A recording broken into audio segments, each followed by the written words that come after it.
What's up, Dirty Cones and the world? It's funny, I call you guys Dirty Cones. An idea that has occurred to me, not by my own thought, but someone else.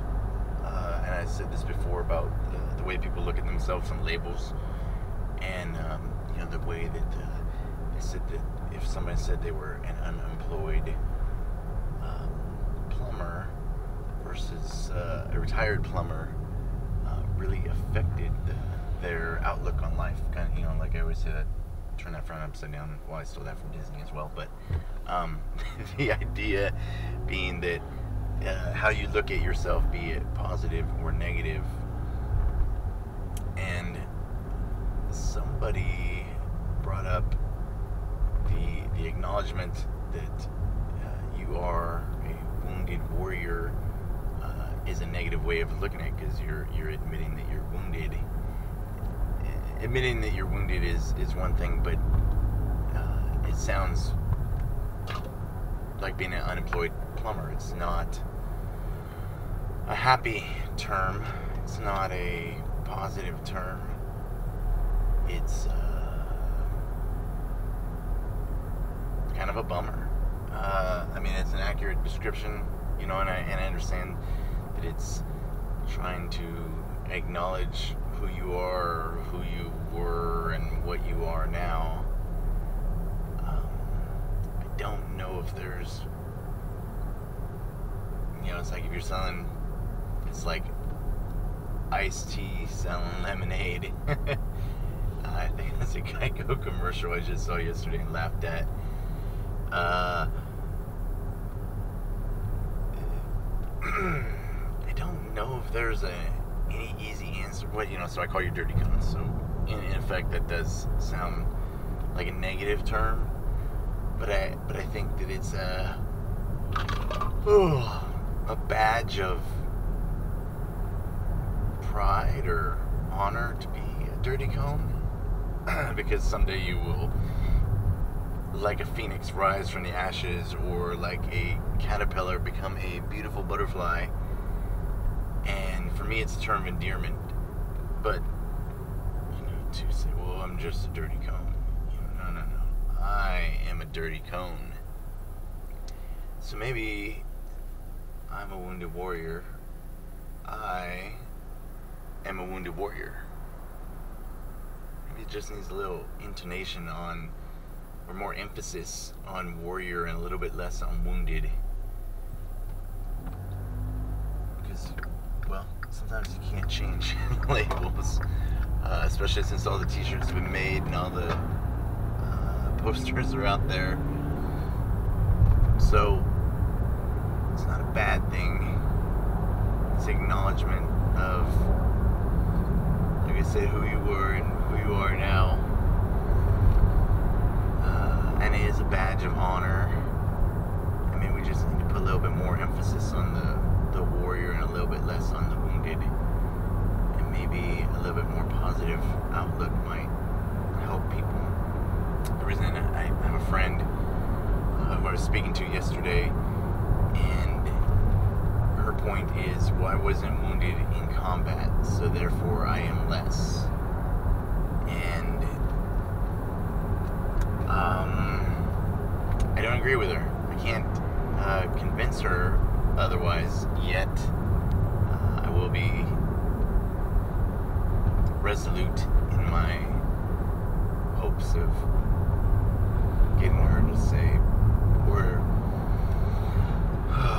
to think that just because you were not hurt in combat does not take away from the fact that you are still a wounded warrior, right? Most of my injuries are not from combat. They're from getting ready to go, or from just years of pounding on my body in training and combat. So I understand what she's saying, people say, oh, you're a hero, you've done this, and I disagree. I don't think I'm a hero. I think I'm just a guy who's doing his job. And I'll take the term if someone says it I don't get in arguments with anybody. No, I'm not a hero. I just say thank you. And go on. But the way that we allow labels to dictate who and what we are, I think who and what we are is who we are inside, how we feel, and what we allow ourselves to be. So I think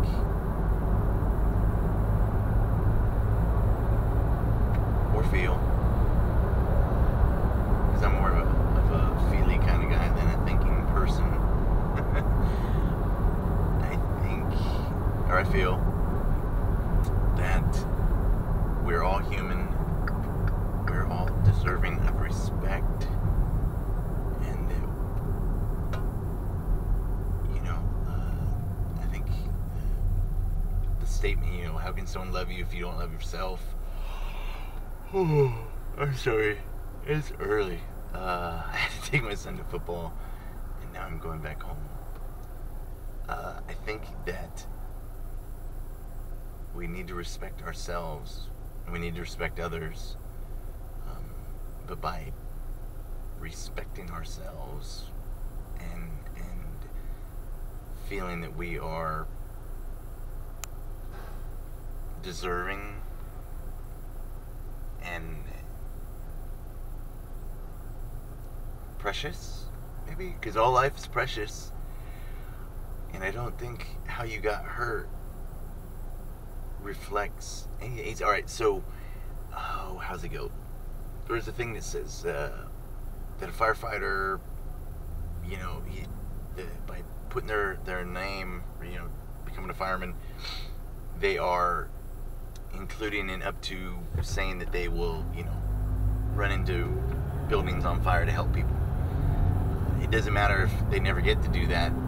They've always said, I will do that. And I think that somebody joining the military, whether or not you go to war, get hurt in war, you've always said that that's what I would do. So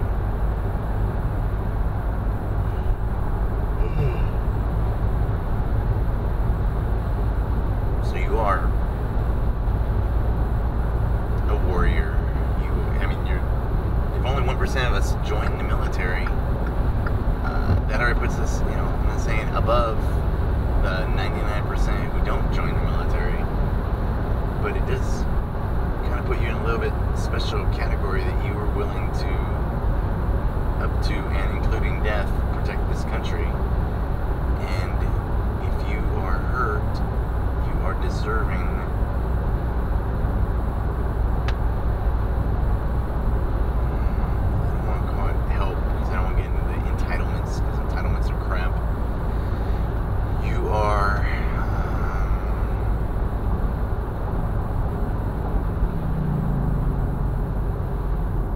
deserving of help, but not in an entitlement kind of way. And I think that there's got to be if you pay for something, you earn it. You buy a North Face jacket because you were looking for quality. Now it's made somewhere else. It's not made as well, but Patagonia. All right, so you buy Patagonia. Because it's quality. You join the military, you paid that price. That's this quality statement, and therefore you deserve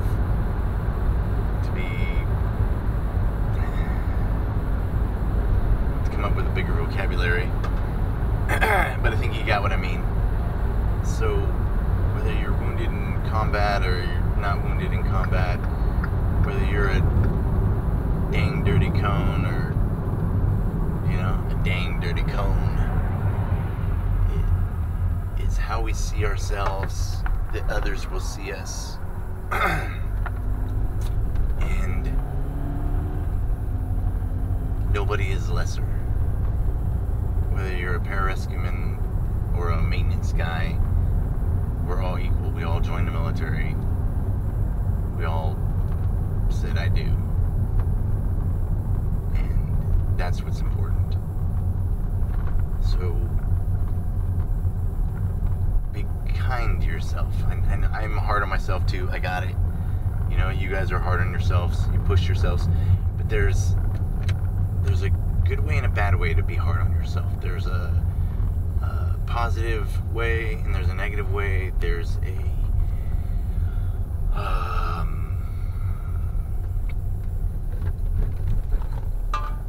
just be kind to yourself. Doesn't mean you can't be hard on yourself, because you should be hard on yourself and expect and demand that you do good things or great things. But there's also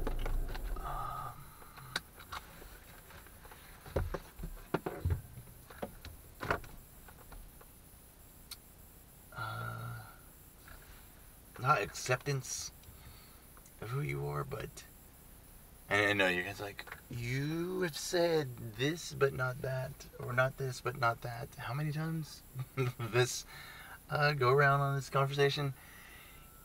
It's a touchy, weird, hard situation to be in.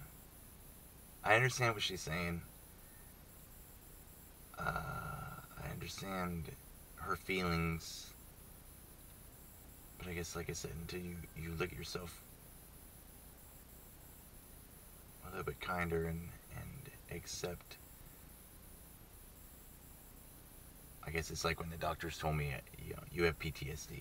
Oh yeah, obviously I have PTSD. Yeah, totally. I didn't have any idea. It took me a good 2 weeks to a month to come to terms with that. And I didn't send myself to the doctor. I didn't go there seeking, saying, oh, this is what I have.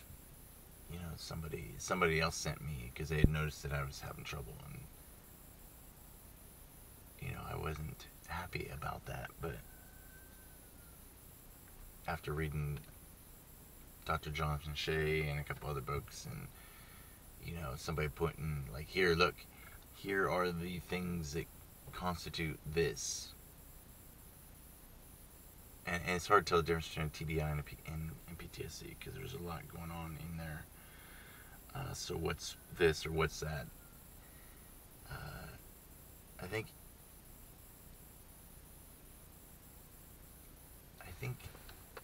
I don't like labels. Like John Lennon said, I don't believe in Beatles.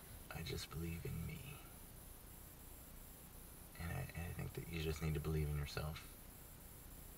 And day by day, you will get better. And step by step, it will get easier. And you can be whoever and whatever you want to be. But if someone is kind enough to acknowledge what they think you are and they give you a compliment, accept it. Berkeley Breath was on Diane Reeves yesterday. She's an NPR host for her own show, The Diane Reeves Show. It's a really good show if you could check it out. You will ask, well, what's up with her voice? She has a vocal cord issue that makes her voice like that. But she's slow in the questioning, but she's bright in how and what she asks. And he was talking about, you know, because Bloom County has been out of, and I know you guys like what's Bloom County. It was a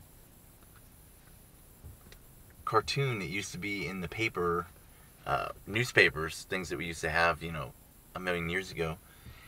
And people would give him comment, oh, you know, Opus was this everyman, but he wasn't. He was every penguin.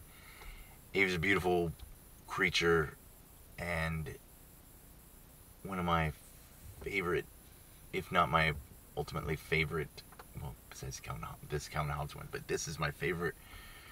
And it has Opus laying in a field of periwinkle. And this guy, Steve, who's another character, comes up to him and he's like, "What are you doing? I am a cog in the machine that is the world, and I'm earning my potential money," and blah, blah, all this stuff. And he's like, "What are you?" And he's like, "I'm just a happy moron laying in a field of periwinkles, staring up at the clouds." And then Steve's like, ugh. And because Opus has no, he had a tie. Steve takes off his clothes and lays in the periwinkle fields with him, acknowledging that that is probably a much better and more profound reason for existence. And I gotta agree with him that I think that that is a better reason for existence, to take the time to stop and enjoy the clouds and the fields and what we've been given or what we have, instead of arguing and just thinking it's all about the money, because it can't be all about the money. We didn't evolve from fish and monkeys to, yes, I know we're not. We didn't evolve from a single cell organism that climbed out of the primordial ooze to just get money. We're here for a larger reason, and finding your purpose, which is a huge part of the AFW2 concept, because you had a purpose. You joined the military, and now you're hurt, so you're like, well, I have no purpose. But you do. It's just changed. It's a different chapter. It's a different book. It's a different series. It's a different trilogy. We are still who we were, but we're no longer that person at the same time. And coming to terms with who we are and who we were are hard things, because you establish, well, I'm this, and then when you lose that due to no fault of your own, or just the way the world ends up being, because who I am now at 41 isn't who I was at 18. Now there's still a lot of who I was at 18. Hopefully just the good stuff: freedom loving, surfer, happy. That's kind of what I'm getting back to, just being happy.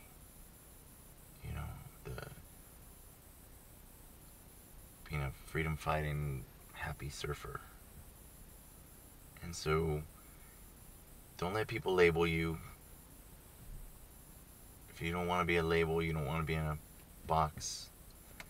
I think I might have said this before, but Laura, my fiance, when she sings, she's got so many influences in her musical style. And people say, well, what kind of music do you sing? She says, my own. And when she said that, that was like a very profound thing. I thought that was an awesome idea or belief. And I think that that's what kind of life you living. I'm living my own. What kind of person are you? I'm my own kind of person. I'm a good person. And Air Force core values, being what they are.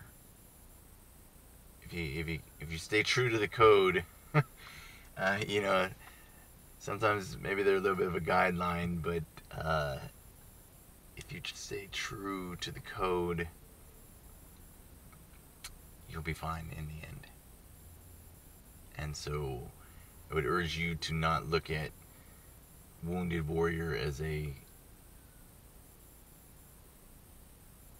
downgrade or anything less than you are still a warrior. You still defended America. You still said, I will. And be a little kinder to yourself. Not on underwaters. Dirty cones. This is an excuse to be like, well, he said I should be nice to myself, so I need to do, a little less underwaters. No. When it comes to underwaters, you need to do more. When it comes to helping people, you need to do more. But when it comes to allowing that we have faults and aren't perfect, to acknowledge that we have faults and we're not perfect, and then to get better and to get stronger and to do more. And that is my thought for the day. So go easy on yourself in here, but go hard on yourself out here, and you'll get there, and it's worth it. So have a good day, train hard, and I will speak to you later. Hooyah.